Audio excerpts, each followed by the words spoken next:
지역 서점은 서점 운영자의 개성을 담은 책 진열과 문화 행사를 통해 지역민에게 다양한 경험을 선사합니다.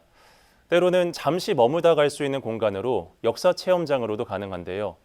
대형 서점, 온라인 서점의 성장과 독서량 감소 흐름 속 운영 어려움이 커지고 있는 우리 지역 서점의 가치를 조명해 봅니다.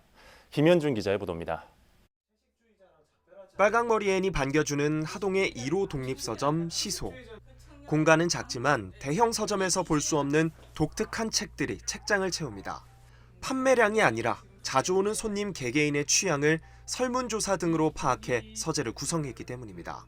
이름이 알려지지 않은 작가의 책도 적극 구매하고 있는데 내용만 좋다면 시소만의 베스트셀러가 될 수 있습니다. 그 특별함에 매료된 손님들은 대형 서점보다 이곳을 먼저 찾습니다.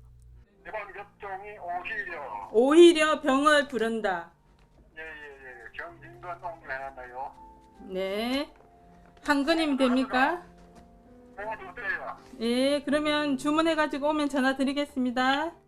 특히 독서 토론 모임, 타로점 등을 진행하며 동네 사랑방 역할도 자처하고 있습니다. 손님들은 책을 구매하지 않더라도 책방지기와 친구처럼 차를 마시며 소소한 일상을 공유하거나 주변 여행지를 소개받고 돌멩이 그림을 그립니다.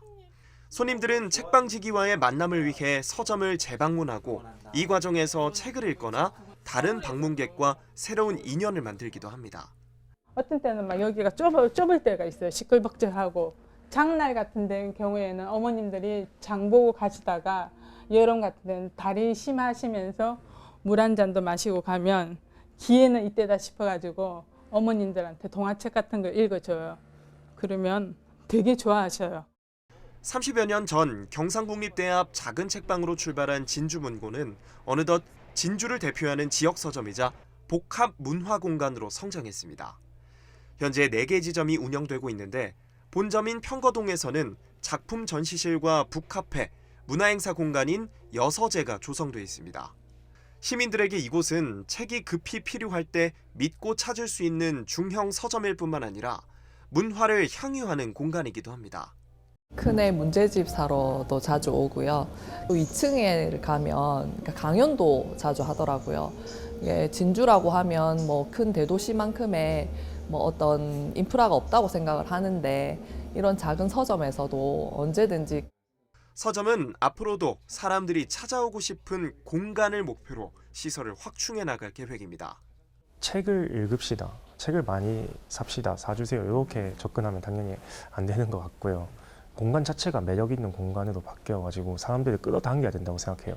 60여 년째 운영되고 있는 진주의 한 헌책방에는 지역의 역사가 고스란히 남아 있습니다. 창고와 책장에 쌓인 약 30만 권의 책을 둘러보다 보면 역사책에서나 봤던 고서의 초판본부터 지역의 과거가 담긴 책들이 심심치 않게 발견됩니다. 그 한마디로 뭐 역사 박물관이다 생각하면 되죠. 책 종류가 일반 소설이요 뭐 그런 건 별것 아니고 또 역사 자료집이라든지 여러 가지 하여튼 역사적인 책이다 보면 되고. 하지만 독서에 대한 사람들의 관심이 떨어지고 다양한 영상 매체가 등장하며 지역 서점의 운영 어려움은 날이 갈수록 심화되고 있습니다. 실제 한국서점조합연합회에 따르면 지난해 기준 전국 서점은 19년 전보다 약 27%가 줄었습니다. 반면 인터넷으로 종이책을 구매하는 사람은 증가하는 추세. 다양한 형태로 사람과 사람을, 사람과 문화를 연결하는 지역 서점의 가치가 사라지는 것 아니냐는 우려가 나옵니다. SCS 김현준입니다.